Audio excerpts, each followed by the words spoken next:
The morning sun rose over New Eden like it had for the past 3 years since humans first set foot on the peaceful world. Children ran through green fields while their parents worked in the research stations and farms that dotted the valley. This was supposed to be humanity's perfect colony, a place where families could live without the noise and danger of Earth's crowded cities. Sarah Martinez watched her 8-year-old daughter, Emma, chase butterflies near their small house. The creatures were native to New Eden, with wings that sparkled like tiny rainbows in the sunlight. Emma laughed as she tried to catch one, her blonde hair bouncing with each jump. Sarah smiled and returned to tending her garden, where earth vegetables grew alongside local plants that the scientists had found safe to eat. "Mom, look," Emma called out, pointing to the sky. "Pretty lights." Sarah looked up and saw bright streaks cutting through the blue sky. At first she thought they were meteors. New Eden often had beautiful light shows when space rocks burned up in the atmosphere. But these lights were moving in straight lines and they were getting bigger. Dr. James Wright, the colony's lead scientist, was in his lab when his computer started screaming warnings. The sensors that watched the space around New Eden had detected something impossible. Ships were coming out of hyperspace just outside the planet's atmosphere. Big ships, armed ships. And they were not human. James ran to the communications center, his heart pounding. The colony had basic defenses, some energy shields and a few small weapons meant to stop space pirates. But what his sensors showed would need a real military force to stop. New Eden had chosen to be peaceful. They had no army, no battleships, no weapons of war. Emergency broadcast to all colonists. James spoke into the microphone with shaking hands. "Unknown ships have entered our system. All families should go to the underground shelters immediately.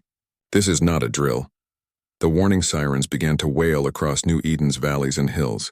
Parents grabbed their children and ran for the concrete shelters that had been built just in case. Most colonists had never expected to use them. The shelters were meant for bad weather or accidents, not for war. Above the planet, 12 massive alien ships moved into attack positions. They were dark and angular, covered in weapons that glowed with dangerous energy. The ships belonged to the Kethera Syndicate, a group of aliens who made their living by attacking worlds that could not fight back. They had been watching human expansion for months, looking for the perfect target. New Eden was perfect. The humans here had good technology and valuable resources, but they had chosen to be defenseless. The Kethera had done this 100 times before with other species. Quick attack, take everything valuable, leave no witnesses. It was simple and profitable. Commander Vex stood on the bridge of the lead Kethera ship, his gray skin marked with the scars of many raids. His forearms moved across control panels as he studied the human colony below. The scans showed exactly what he had hoped for. Lots of humans, good technology, and almost no weapons. "Begin the attack," Vex ordered in his harsh voice. "Standard procedure. Destroy all defenses first, then the communication systems. Hunt down any survivors after that." The first energy beams lanced down from the Kethera ships like deadly lightning. New Eden's small shield generators exploded in balls of fire. The communication tower that linked the colony to Earth was the next target, its metal structure melting under the alien weapons. Sarah had made it halfway to the nearest shelter when the first explosions shook the ground. She held Emma tight as they ran, but the little girl was crying and scared. Around them, other families were running too, parents carrying small children and helping elderly colonists move as fast as they could. "It's okay, baby," Sarah whispered to Emma, though her own voice was shaking. "We just need to get to the safe place." But the safe places were not safe enough. The Kethera weapons cut through the concrete shelters like paper. The aliens had sensors that could find humans hiding anywhere on the planet. This was not a battle. It was a hunt. In his lab, Dr. Wright was trying desperately to get a message to Earth. The main communication tower was gone, but he had a small emergency transmitter that might work. His fingers flew over the controls as explosions got closer and closer to his building. "Earth Command, this is New Eden Colony," he spoke into the microphone. "We are under attack by unknown alien forces. They have destroyed our defenses. We have families here, children. Please send help." The building shook as energy beams hit nearby structures.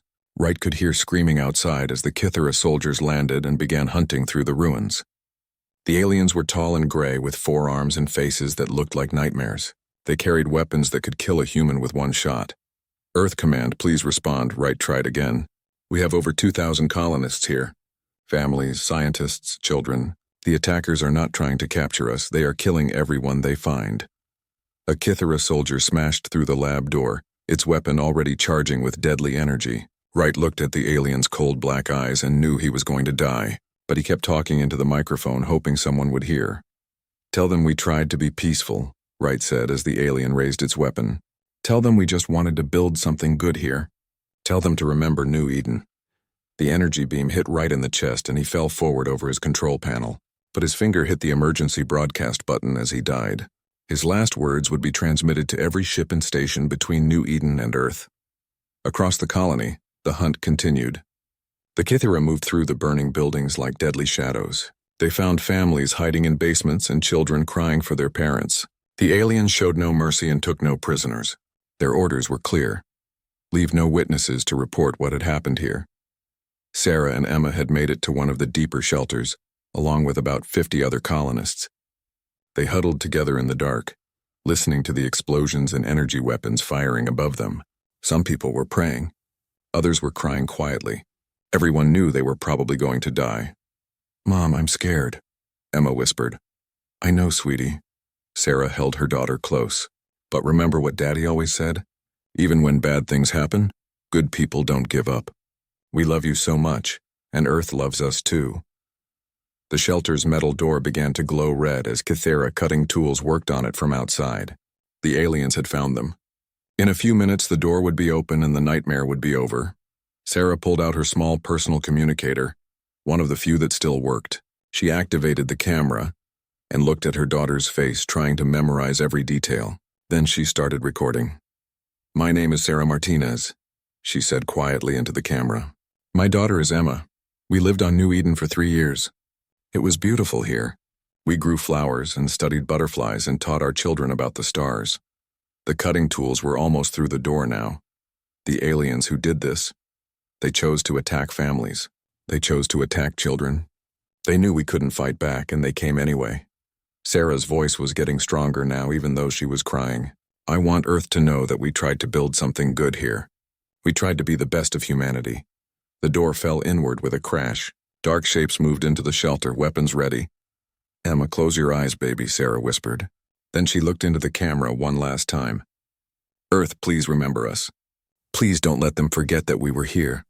The energy weapons fired, and the camera fell to the floor, still recording until its power finally died.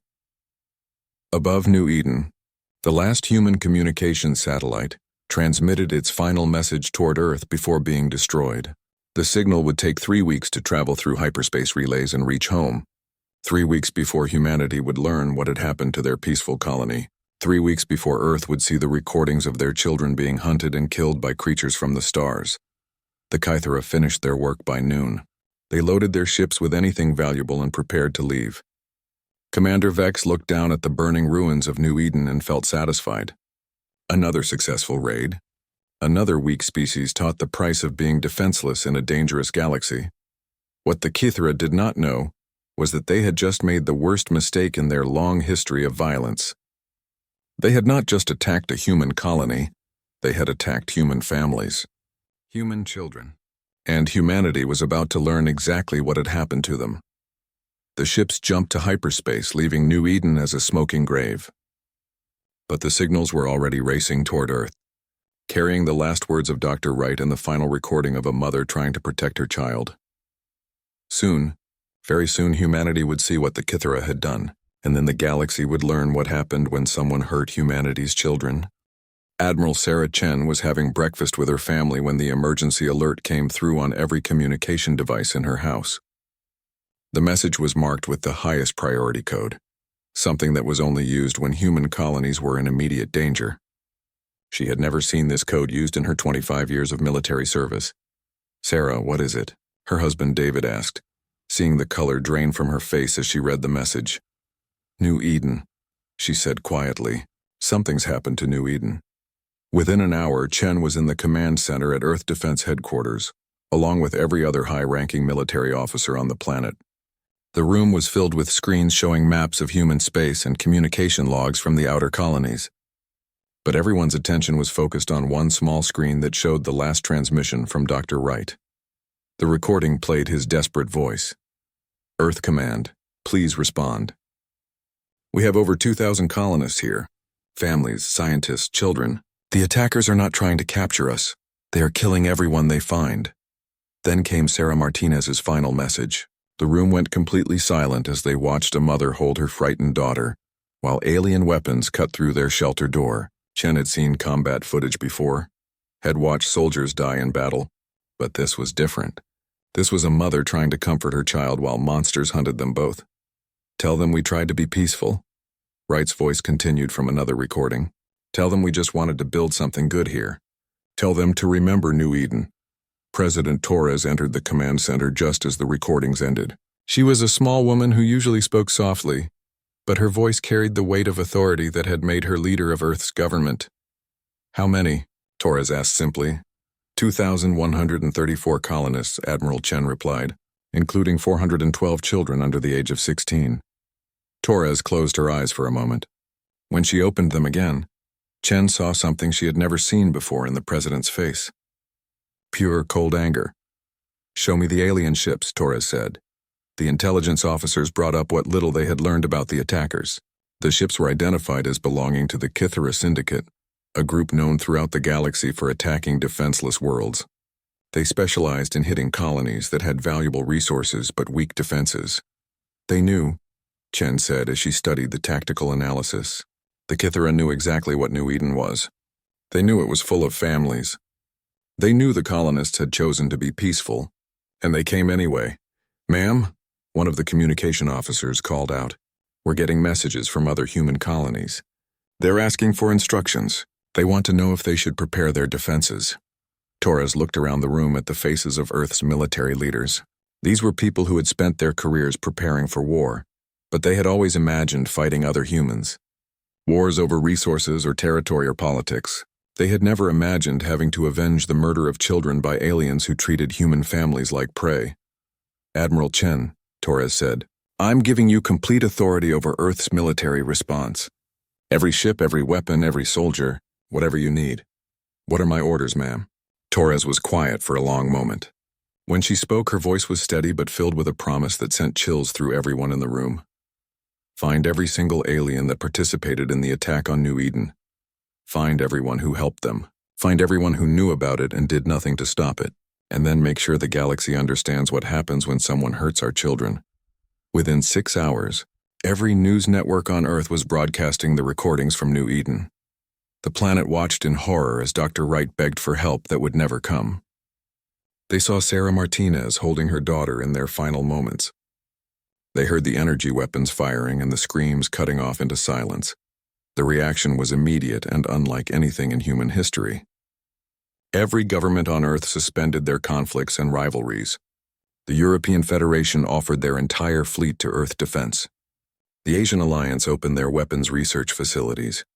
The African Union pledged their industrial capacity to building warships. Even the independent colonies in the solar system volunteered everything they had. But it was not just the governments.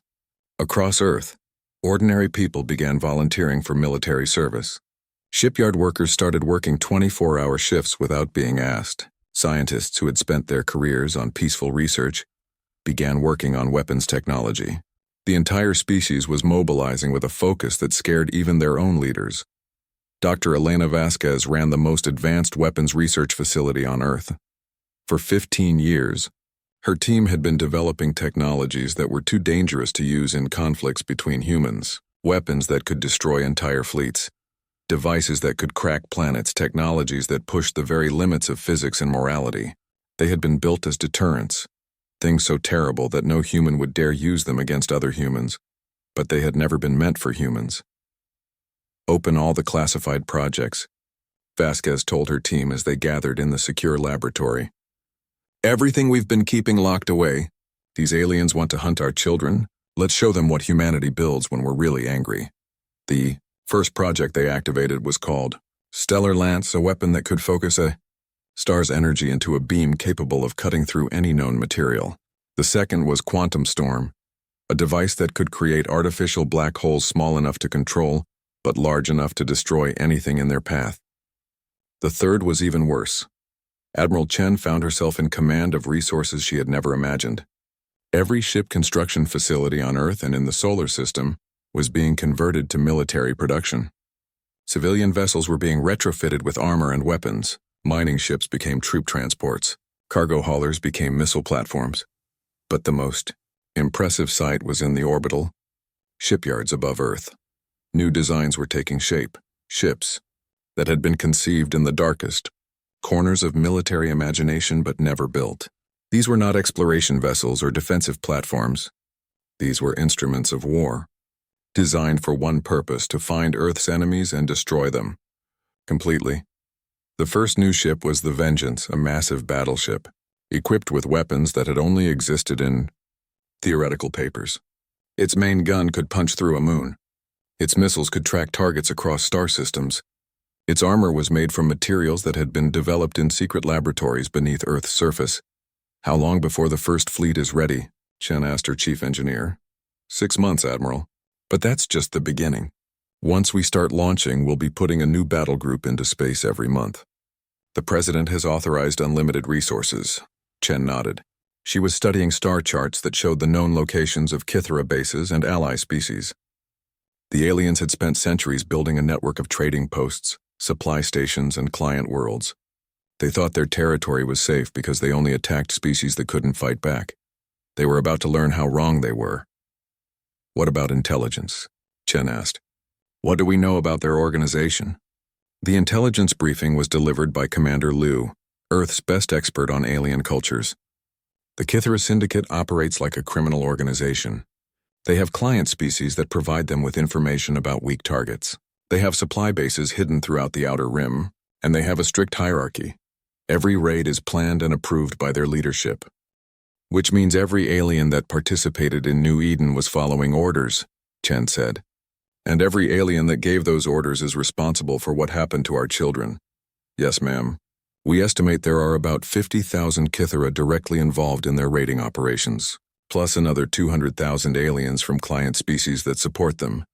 Chen looked at the numbers and felt something cold settle in her chest. 250,000 aliens had built their society on attacking defenseless worlds. 250,000 beings who thought it was acceptable to hunt human children for profit. "Admiral," President Torres called over the communication system, "we've just received a message from the Galactic Council. They want to mediate a peaceful solution to the conflict." Chen almost laughed. The Galactic Council was a loose organization of alien species that pretended to keep peace in the galaxy. They had never intervened when the Kythera attacked other species. They had never tried to stop the raids or protect the innocent. They only cared now because humans were preparing to fight back. "What should I tell them, ma'am?" Torres was quiet for a moment. When she answered, her voice carried the weight of an entire species' anger. "Tell them that Earth appreciates their concern. Tell them that we would be happy to discuss peace terms with any aliens who want to surrender the beings responsible for murdering our children. And tell them that we will be coming to collect what is owed to us, whether they help or not." The message was transmitted to the Galactic Council and broadcast across known space. Other species read Earth's words and began to understand that something fundamental had changed. Humans were no longer the peaceful explorers who sent families to distant worlds hoping to build better lives. They had become something else, something focused and dangerous and absolutely committed to justice. In their hidden bases, the Kythera leadership received reports about Earth's military buildup and dismissed them as expected posturing. In their experience, grief-stricken species made poor warriors. Humans would build some ships, make some threats, maybe even launch a few raids, but eventually they would calm down and accept that New Eden was just the price of expanding into a dangerous galaxy.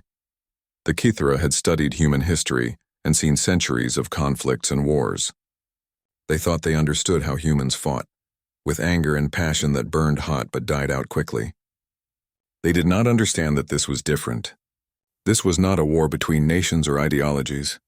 This was an entire species united in protecting their young. As Earth's first battle fleets neared completion, Admiral Chen stood on the observation deck of the Vengeance and looked out at the growing armada. Hundreds of ships filled the space around Earth, each one equipped with weapons that had never been used in anger. Each one crewed by humans who had volunteered to travel across the galaxy to make the aliens pay for what they had done. "Admiral," Her aide approached with a communication pad. "We've received word from the outer colonies. Every human settlement has volunteered to support the mission. They're sending supplies, volunteers, intelligence, and everything they have." Chen nodded. She was thinking about Sarah Martinez's last words, about Dr. Wright's desperate plea for help that had come too late. The Kithera had thought they were attacking a defenseless colony. They had not realized they were declaring war on humanity itself. "Signal all ships," Chen ordered. "Begin final preparations for departure. It's time to teach the galaxy what happens when someone hurts our children." Across the fleet, human crews made their final checks and prepared for a journey that would take them farther from Earth than any military force had ever traveled. They were not going to explore or trade or build. They were going to hunt. And they would not stop until every alien responsible for New Eden had faced human justice. The age of peaceful expansion was over. The age of human vengeance was about to begin. Captain Marcus Rivera stood on the bridge of the UES Retribution, watching the stars shift as his ship dropped out of hyperspace near the Proxima Centauri system. 6 months had passed since the fall of New Eden, and this was humanity's first real hunt for the aliens who had killed their children. His ship was part of a small task force, just 5 vessels, but each one carried enough firepower to level a planet. "Contacts detected," his sensor operator called out. 3 ships, Kithera design, moving toward the asteroid mining station. Rivera felt his jaw tighten. Intelligence reports had suggested the Kithera were using this system as a supply stop, but he had hoped to catch them alone. The mining station belonged to a species called the HFY, peaceful beings who had been providing materials to the Kithera for their raids. According to Earth's investigation, HFY metals had been found in the wreckage on New Eden. "Are there civilians on that station?" Rivera asked. "Scans show about 200 HFY workers," his tactical officer replied. "They're not armed." Rivera looked at the tactical display, weighing his options. The old human way would have been to avoid civilian casualties, to try to separate the guilty from the innocent. But Admiral Chen's orders had been very clear. Anyone who supported the Kithera's activities was part of the machine that had killed human children. "Open a channel to the mining station," Rivera ordered. The main screen showed a HFY supervisor, a tall, thin alien with gray skin and large eyes. The HFY had always been known as a peaceful species, but peace could not excuse cooperation with murderers. "This is Captain Rivera of the Earth Defense Force," he said. "You have 30 minutes to evacuate your station and surrender any Kithera personnel or materials on board. After that, we will consider you hostile combatants." The HFY supervisor looked confused and frightened. "Captain, we are a neutral mining operation. We have agreements with many species for trade. We have done nothing wrong." "You provided materials to the Kithera Syndicate," Rivera replied coldly. "Materials that were used in weapons that killed human families. Materials that were found in the ruins of our colony. You stopped being neutral the moment you helped murderers." The channel closed and Rivera watched as emergency lights began flashing on the mining station. He felt no satisfaction in frightening peaceful miners. But Sarah Martinez's daughter had been frightened too when the Kithera came for her. The galaxy was going to learn that helping Earth's enemies carried a price. Aboard the lead Kithera ship, Commander Zek was watching the human vessels with growing unease. His sensors showed ships unlike anything in Kithera records. They were heavily armored, bristling with weapons and moving with the coordinated precision of experienced warriors. This was not what intelligence reports had said about human military capabilities. "Open fire," Zek ordered. Standard raid formation. The Kithera ships had attacked hundreds of defenseless colonies using the same tactics. They would spread out, use their superior speed to avoid enemy fire, and overwhelm their targets with concentrated energy bursts. It had worked against every species they had encountered. It did not work against humans. The human ships moved like they could predict exactly where the Kithera would be. Their weapons fired in perfect coordination, creating a web of destruction that the aliens could not escape. Within minutes, 2 of the Kithera ships were drifting hulks, their crews either dead or dying in the vacuum of space. Commander Zek found himself alone, his ship badly damaged, facing 5 human vessels that showed no signs of battle damage. How was this possible? The Kithera had superior technology, superior experience, superior numbers in this engagement, yet they were being destroyed by a species that was supposed to be weak and unprepared for war. Human vessel. Zek transmitted on all frequencies. We surrender. We request quarter according to galactic law. Captain Rivera looked at the damaged Kythera ship and thought about Dr. Wright's desperate plea for help. He thought about the recordings of children crying for their parents, while alien soldiers hunted them through burning buildings. He thought about Admiral Chen's orders and what the galaxy needed to understand about human justice. Negative, Rivera replied. You showed no quarter to our families. We show none to you. The final Kythera ship died in a ball of superheated gas, its commander never understanding why the humans refused to accept surrender. The human ships then turned toward the mining station, where the Helfari workers were frantically trying to evacuate. Most of the miners made it to their escape pods before the station's reactor went critical. Rivera watched the explosion through his viewport and felt nothing. The Helfari would spread word about what had happened here. Other species would learn that helping the Kythera carry consequences. That was the point. Signal Earth Command, Rivera ordered. First engagement successful. No human casualties. Message for Admiral Chen. The hunt has begun. The news of the Proxima Centauri engagement spread across human space within hours. Every colony, every outpost, every exploration ship received the same message.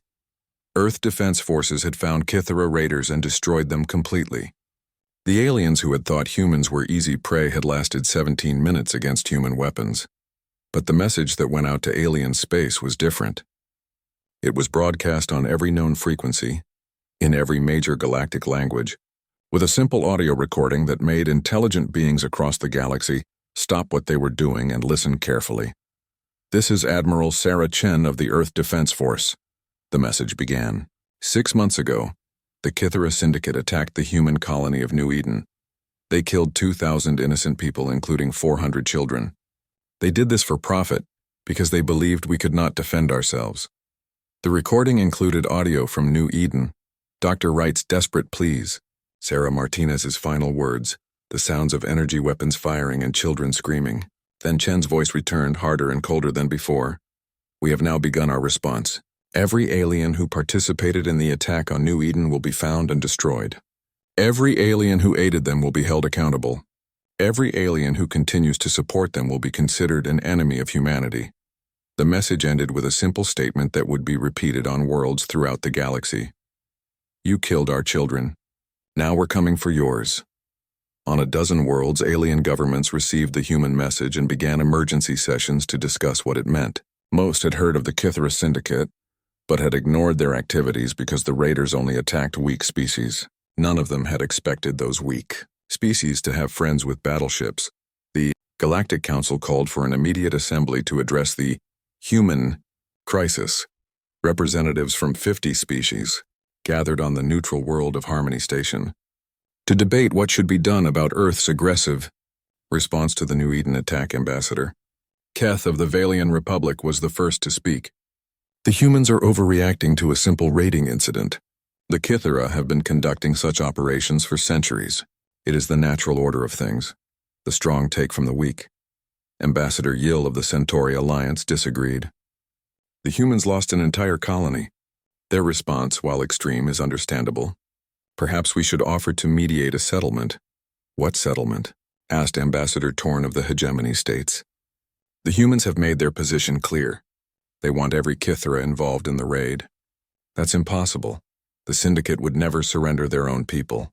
The debate continued for hours, with most species arguing that humans should be forced to accept some kind of compromise. They suggested monetary compensation, territorial concessions, or trade agreements. None of them understood that humans were not interested in profit or politics. They wanted justice.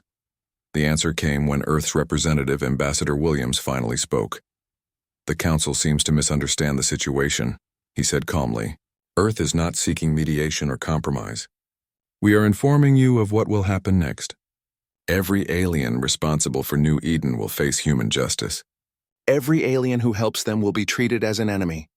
Every alien who stands in our way will be moved aside. You cannot simply ignore galactic law, Ambassador Keth protested. There are rules governing conflicts between species. Williams looked around the chamber at the assembled aliens. Many of them were species that the Kythera had raided over the years. None of them had ever demanded justice for their own losses. They had accepted that being weak meant being prey. The Kithera ignored galactic law when they murdered our children, Williams replied. Where was the council when our families were being hunted through burning buildings? Where were your rules when our 8-year-old daughter was crying for her mother? While aliens cut through her shelter door, the chamber fell silent. Most of the assembled aliens had seen the recordings from New Eden, but they had dismissed them as propaganda.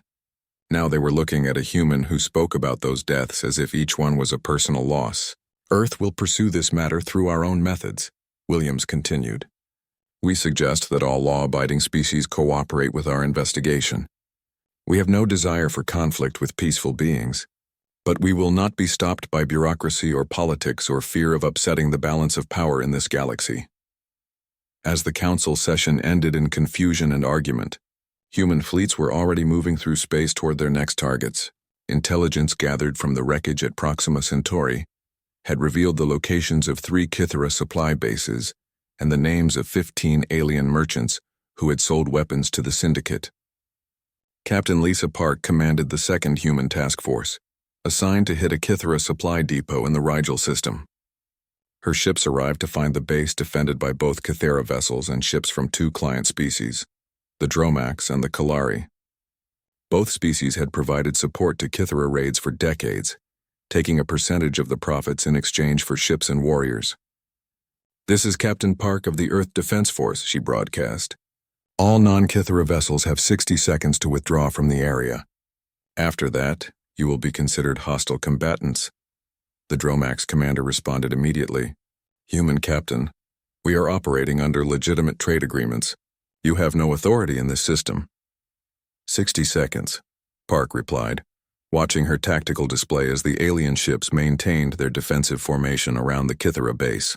When the minute was up, Park gave the order to fire.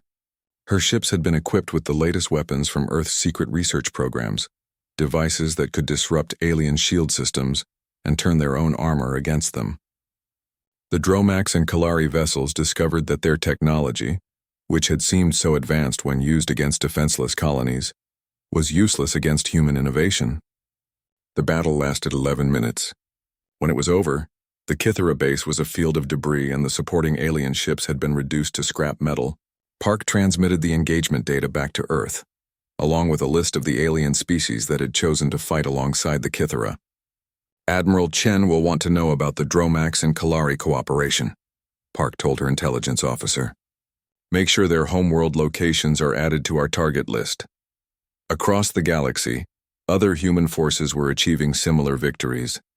The Kithera had built their raiding network assuming they would only face weak opposition.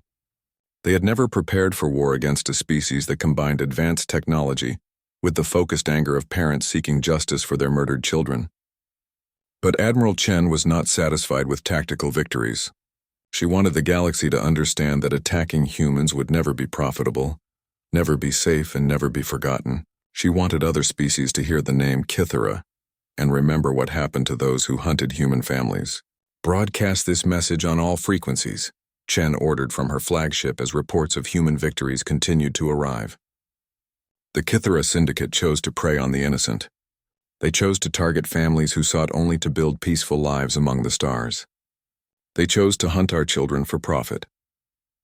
The message was transmitted across known space, carrying Chen's voice to worlds where aliens were beginning to understand that humanity was not just another weak species to be exploited. We choose to hunt them in return. Every Kithera ship, every base, every ally who provided aid or comfort to murderers. We will find them all. We will destroy them all. And when we are finished, the galaxy will remember that some things should never be forgiven. The hunt for the Kithera had begun, and humanity's enemies were learning that they had awakened something far more dangerous than they had ever imagined. 8 months after the first human victories, the galaxy had learned to fear the sound of human hyperspace engines. Admiral Chen stood in the war room aboard her flagship, studying a 3-dimensional map that showed the systematic destruction of the Kithera Syndicate's entire network. Red markers indicated destroyed bases. Yellow markers showed captured assets. Gray markers represented species that had chosen to cooperate with human justice rather than face human weapons. Status report, Chen ordered. Commander Singh approached with a datapad showing the latest intelligence. 47 Kithera ships destroyed. 31 supply bases eliminated. 16 client species have surrendered their Kythera contracts and provided information about syndicate operations. And the ones who haven't surrendered? Singh's expression grew grim. The Dromax Confederation lost their primary fleet when they tried to defend a Kythera weapons factory. The Kalari Empire has been blockaded into economic collapse. The Yith Republic is requesting mediation after we destroyed their trading stations. Chen nodded, feeling no satisfaction in the destruction, but knowing it was necessary. The galaxy had to understand that supporting those who murdered human children carried consequences that would last for generations. The Kythera's client species were learning that their profitable arrangements with raiders had become death sentences. What about the Council? Chen asked, still demanding that we cease operations and accept arbitration. Ambassador Williams has been politely telling them that Earth is not interested in their input. The truth was that the Galactic Council had become irrelevant the moment they failed to condemn the New Eden massacre. They had spent decades allowing the Kythera to raid weak species while doing nothing to protect the innocent. Now they were horrified that someone was finally fighting back effectively. Captain Torres of the UES Vengeance entered the war room carrying urgent intelligence. Admiral, we've located the Kythera Regional Command Base in the Vega system. Our spies report that Commander Vex is stationed there, the alien who personally led the New Eden raid. Chen felt something cold and sharp settle in her chest. Vex was the monster who had given the order to fire on human children. He was the alien who had watched families burn and felt satisfied with his work. Finding him had been one of Earth's highest priorities. What are the defenses? Chen asked. Heavy. 36 Kythera ships, orbital weapons platforms, and a planetary shield generator. Plus they're using Helfari civilians as hostages, about 10,000 miners and their families. This was the Kythera's newest strategy. As human forces had grown stronger and more successful, the aliens had begun hiding behind civilian populations. They would place their command centers near refugee camps or mining colonies, hoping that human morality would prevent attacks that might harm innocents. They had underestimated human creativity and human anger. Prepare Operation Scalpel, Chen ordered.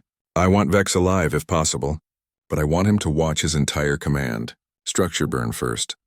Operation Scalpel was one of the new tactical doctrines that human strategists had developed, specifically for dealing with aliens who used civilians as shields. Instead of massive frontal assaults, human forces would use precision strikes, electronic warfare, and psychological operations to separate their enemies from their hostages. The first phase began 3 days before the main attack. Human ships dropped stealth beacons throughout the Vega system, devices that could monitor all communication and provide targeting data for the weapons to come. The Kythera never detected them. Phase 2 involved what humans called whisper warfare. Earth's intelligence services had spent months studying Kythera psychology and culture. They knew which fears kept the aliens awake at night, which superstitions influenced their decisions, which doubts undermined their confidence.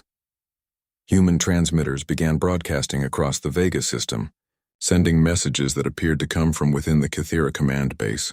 The messages described human ships massing in nearby systems, human agents infiltrating alien crews, human weapons that could kill from impossible distances. None of it was entirely true, but none of it was entirely false either. Commander Vex found his subordinates jumping at shadows, checking and rechecking their sensor readings, arguing about whether the human fleet was already in the system or still days away.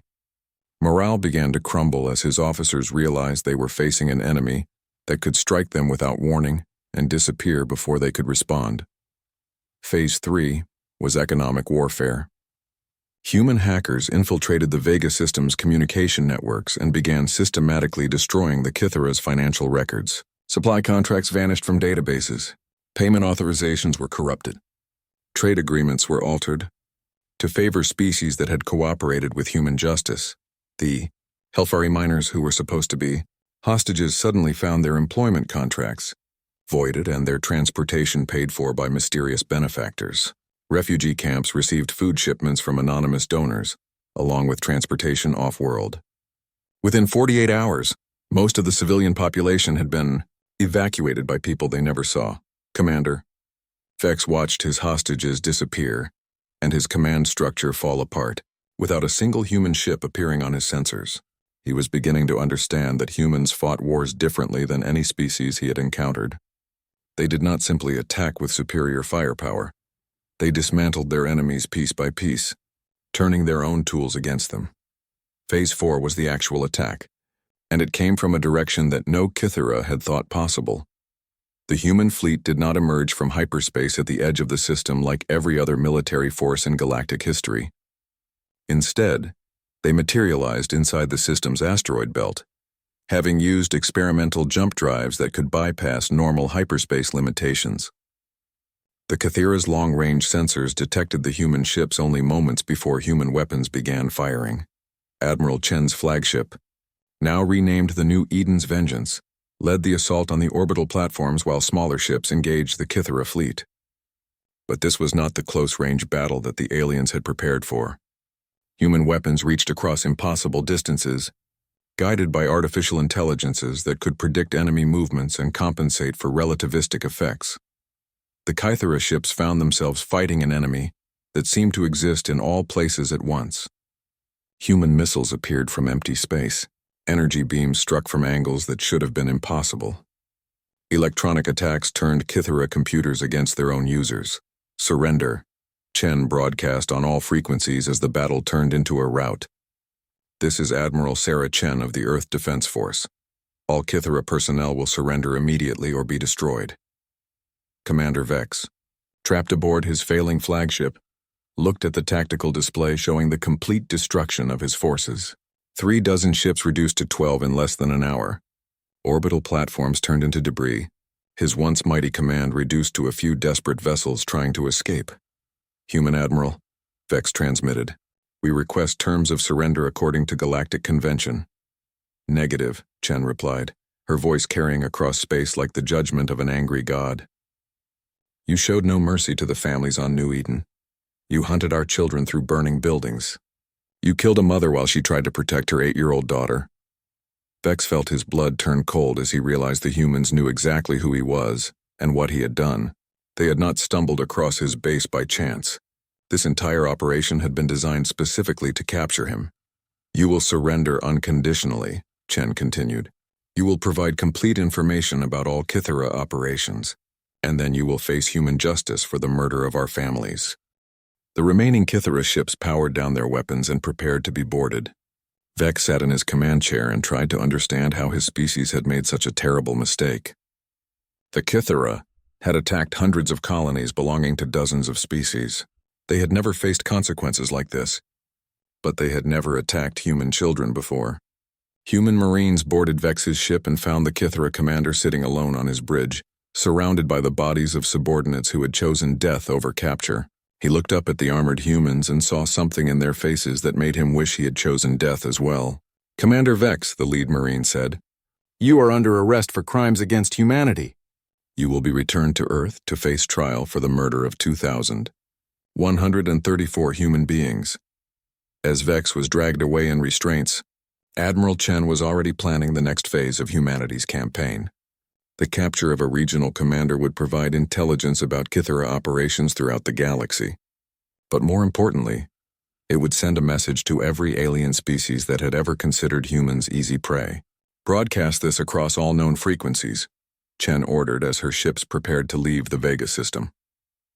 Commander Vex, the alien who led the attack on New Eden, has been captured. He will stand trial on Earth for his crimes. This is what happens to those who murder our children. The recording showed Vex in restraints, his proud warrior bearing replaced by the hollow look of someone who had finally understood the consequences of his actions. The message was transmitted to every corner of known space, along with footage of the battle that had destroyed his entire command in less than 2 hours. On worlds throughout the galaxy, alien leaders watched the recording and began to understand that humanity was not just seeking revenge, they were reshaping the entire balance of power in known space. Species that had ignored Kythera raids for decades were suddenly offering to help hunt down the remaining syndicate members. Trading networks that had profited from raider activities were volunteering information about Kythera operations. The Galactic Council called emergency sessions and passed resolutions condemning human aggression. But no one was listening anymore. Earth had demonstrated that they could project power across the galaxy, could strike any target they chose, and could dismantle any organization that threatened human interests. More importantly, they had shown that they would never stop. Every battle ended with the same message broadcast across space. You killed our children. We will find every one of you. The Kythera leadership, hiding in their most secure bases, began to realize that their entire way of life was coming to an end. They had built their power on the assumption that weak species would remain weak, that victims would accept their fate, that superior technology and organization would always triumph over moral outrage. They had never encountered anything like human fury, guided by human intelligence and backed by human technology. They were learning that some enemies could not be negotiated with, could not be deterred, and would never forgive. The hunt was far from over, but already the galaxy was changing. Species that had never dared to resist the Kythera were forming defense alliances. Worlds that had been isolated and vulnerable were receiving offers of protection from Earth defense forces.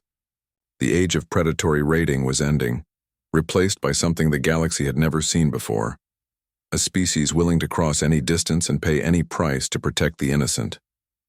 Admiral Chen looked out at the stars and thought about Sarah Martinez's final words, about Dr. Wright's desperate plea for help that had come too late. The dead of New Eden would never see justice served, but their children across the galaxy would grow up in a universe where monsters learned to fear the consequences of their evil. The stars were burning with human fury, and the galaxy would never be the same. 1 year after the fall of New Eden, the human fleet assembled in the empty space beyond the Kythera home system was the largest military force ever gathered in galactic history.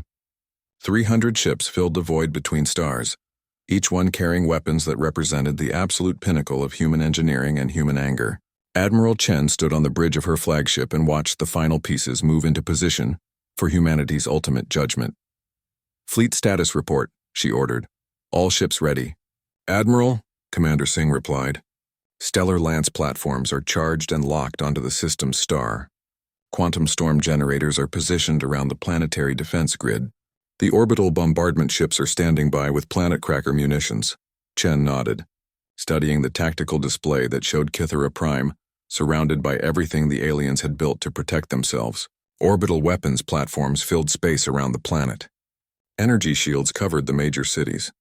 Deep underground bunkers held the Syndicate's leadership and their most valuable resources.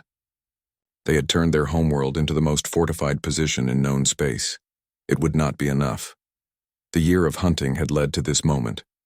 Every Kythera base destroyed, every client species defeated or converted, every raid ship captured had provided pieces of intelligence that revealed the location of the Syndicate's true center of power. Kythera Prime was where the orders had come from, where the decision had been made to attack New Eden, where the aliens who considered human children acceptable prey had planned their raids for centuries. "Communications," Chen ordered. "Open a channel to the planet." The main screen showed the interior of what appeared to be a massive command bunker deep beneath Kythera Prime's surface. Dozens of aliens in elaborate armor stood around holographic displays showing the human fleet. At the center of the group was an elderly Kythera, whose scars and decorations marked him as the Syndicate's supreme leader. "I am High Commander Thex," the alien said in heavily accented English. "You have come far from your homeworld, human admiral. Too far. Our defenses will destroy your fleet, and your species will learn the price of challenging the Kythera." Chen looked at the alien who had ruled an empire built on murdering defenseless families and felt nothing but cold satisfaction. "High Commander Thex, you are speaking to Admiral Sarah Chen of the Earth Defense Force. 1 year ago, your raiders attacked the human colony of New Eden. They killed 2,000 innocent people, including 400 children. A successful operation," Thex replied without shame. "Your people chose to be weak. We chose to be strong. This is the natural order." Chen activated a recording that played across all frequencies in the system. Sarah Martinez's voice filled the communication channels, speaking her final words while trying to comfort her terrified daughter. Dr. Wright's desperate plea for help echoed through space. The sounds of energy weapons and dying children reached every ship, every station, every bunker in the Kythera system. "This is what you call success," Chen said as the recording ended. "A mother trying to protect her 8-year-old daughter, while your warriors hunted them both for sport and profit." For the first time, High Commander Thex looked uncomfortable. The Kithera had always justified their raids by claiming they only attacked military targets or strategic resources. The recordings from New Eden showed something different: the systematic murder of families who had never threatened anyone. War has casualties, Thex said, but his voice lacked conviction. This was not war, Chen replied. This was the slaughter of innocents by cowards who only attacked those who could not fight back. And now you will face the consequences. Chen closed the communication channel and turned to her tactical officer. Begin Operation Final Justice. All ships execute on my command. The battle for Kithera Prime began unlike any conflict in galactic history. Human forces did not charge the orbital defenses or attempt to land troops on the fortified planet. Instead, they demonstrated technologies that most species believed were impossible. The first weapon activated was called Stellar Lance, a system that could focus a star's entire energy output into a coherent beam. The Kithera watched in horror as their system's sun seemed to bend and twist, its light and heat being drawn into impossible configurations by human machines. The energy beam that emerged was brighter than the star itself, capable of cutting through any known material. The orbital defense platforms, built to withstand the most powerful weapons in the galaxy, simply ceased to exist when the stellar lance touched them. Metal, energy, and alien bodies were converted to fundamental particles and scattered across space. In moments, defenses that had taken centuries to build were reduced to atomic dust. Impossible, High Commander Thex whispered as he watched his invincible orbital grid vanish.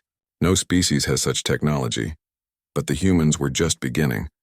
The second wave of attack came from devices called quantum storm generators, machines that could create artificial black holes small enough to control, but massive enough to devastate anything in their path. The miniature singularities appeared throughout the Kithera fleet, pulling ships into gravitational wells that crushed them down to points of infinite density. Kithera vessels that had raided across the galaxy for generations simply imploded, their crews never understanding what force was destroying them. The aliens had built their power on superior technology and ruthless tactics, but they had never faced an enemy that could rewrite the laws of physics to serve justice. The third attack was the most terrible of all. Human ships began broadcasting something that Kithera sensors could not identify, a signal that seemed to affect the very atoms that made up their planetary shields. The energy barriers that protected Kithera Prime began to fluctuate and fail as their molecular structure was altered at the quantum level. What are they doing to us? Thex demanded of his scientists. The humans appear to be using some form of quantum manipulation, his chief technician replied with shaking hands. They are changing the fundamental properties of matter itself. Our shields are not being destroyed. They are being convinced that they do not exist. As the planetary defenses failed, human ships moved into orbit around Kithera Prime. But they did not begin orbital bombardment as the aliens expected. Instead, Admiral Chen opened communication channels again. High Commander Thex, her voice carried across the planet. Your defenses are gone. Your fleet is destroyed. Your orbital platforms no longer exist. You have one chance to surrender unconditionally and face trial for your crimes. Never, Thex snarled. The Kithera do not surrender to inferior species. We will fight until the last warrior falls. Chen had expected this response. The year of hunting had taught her that the Kithera leadership would never accept responsibility for their actions or show remorse for their victims. They would have to be taught the consequences of their choices in the most direct way possible. Very well, Chen replied. You chose to prey on the defenseless. You chose to hunt our children. You chose to build your empire on the murder of innocents. Now face the judgment of those you wronged. The final phase of Operation Final Justice was not military. It was educational. Human ships began broadcasting across every frequency, on every channel in every language known to galactic civilization. The message reached not just Kithera Prime, but every world within 100 light years.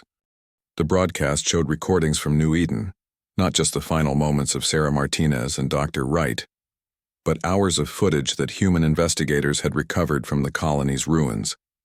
The galaxy watched Kithera warriors systematically hunting families, saw children being killed while they begged for mercy, witnessed the cold efficiency with which the raiders had destroyed everything human on that peaceful world. This is what the Kithera Syndicate calls strength, Chen's voice narrated over the footage. The murder of children, the destruction of families, the systematic elimination of those who sought only to build better lives among the stars. The recordings continued, showing every detail of the New Eden massacre. The galaxy saw 8-year-old Emma Martinez running through burning streets while aliens hunted her with military weapons. They watched families huddled in shelters while Kythera soldiers cut through the doors. They heard the final screams of innocents who had done nothing wrong except choose to trust in the goodness of the universe. The Kythera believe that strength means preying on the weak, Chen continued. They have built their entire civilization on the principle that might makes right, that the strong may take whatever they wish from those who cannot resist. The broadcast then shifted to show the systematic destruction of the Kythera Syndicate over the past year. Every base destroyed, every fleet defeated, every client species that had abandoned their raider allies rather than face human justice. The galaxy watched an entire criminal empire crumble before the focused fury of a species seeking justice for their murdered children. Today the Kythera learn what strength really means, Chen said as human ships began their final approach to Kythera Prime. Strength is protecting those who cannot protect themselves. Strength is crossing the galaxy to seek justice for the innocent. Strength is making sure that those who prey on families face the consequences of their evil. The planet cracker weapons were not used. Instead, human forces landed on Kythera Prime with surgical precision, targeting only military installations and government facilities. The Kythera military, demoralized by the destruction of their defenses and traumatized by the recordings of their own crimes, surrendered without significant resistance. High Commander Thex was found in his bunker, surrounded by the bodies of subordinates who had chosen death over capture.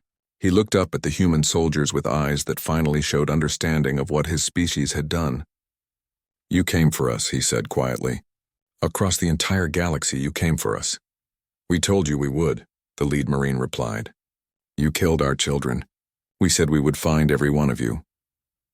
As Thex was led away in restraints, Admiral Chen stood in the ruins of the Kythera Command Center and activated her communicator for one final broadcast to the galaxy. "People of the stars," she began, her voice carrying to every inhabited world within range. "Today marks the end of the Kythera Syndicate and the beginning of a new age. For too long, the strong have preyed upon the weak while the galaxy stood by and did nothing. For too long, innocents have suffered while those with power turned away." The camera focused on Chen's face, showing the determination that had driven humanity's year of vengeance. "Humanity makes this promise to every peaceful species in the galaxy. You are no longer alone. Any who prey upon the defenseless, any who hunt families for profit, any who believe that weakness justifies victimization will face human justice. We will cross any distance, overcome any obstacle, and pay any price to protect those who cannot protect themselves." The broadcast ended with footage of human ships departing Kythera Prime, leaving behind a world where the survivors were learning what it meant to face the consequences of their crimes. But more importantly, it showed the beginning of humanity's new role in galactic civilization. 2 months later, the first human colony ship in over a year departed Earth for a distant world. The UCS New Hope carried 1,000 families seeking to build peaceful lives among the stars, just as the colonists of New Eden had dreamed of doing. But this time, the colony ship was escorted by a fleet of human warships that made it clear to any watching aliens that these families were under the protection of a species that would never again allow their children to be hunted. The colony was established on a world the humans named Haven, and it became the first of many settlements that served as refuges for species fleeing predatory raiders. Aliens who had lived in fear for generations found themselves protected by human weapons and human determination. The galaxy had learned a new truth. The helpless were no longer helpless because they belonged to someone who was not helpless at all. Humanity had become the guardian of the innocent, the protector of the weak, and the nemesis of those who preyed upon the defenseless. And on 1,000 worlds in 100 languages, the story was told of how Earth had responded when their children were murdered. They had fallen from the stars with fury, and the galaxy would never forget the price of targeting the helpless when humanity was watching. The age of predatory raiding was over. The age of human protection had begun.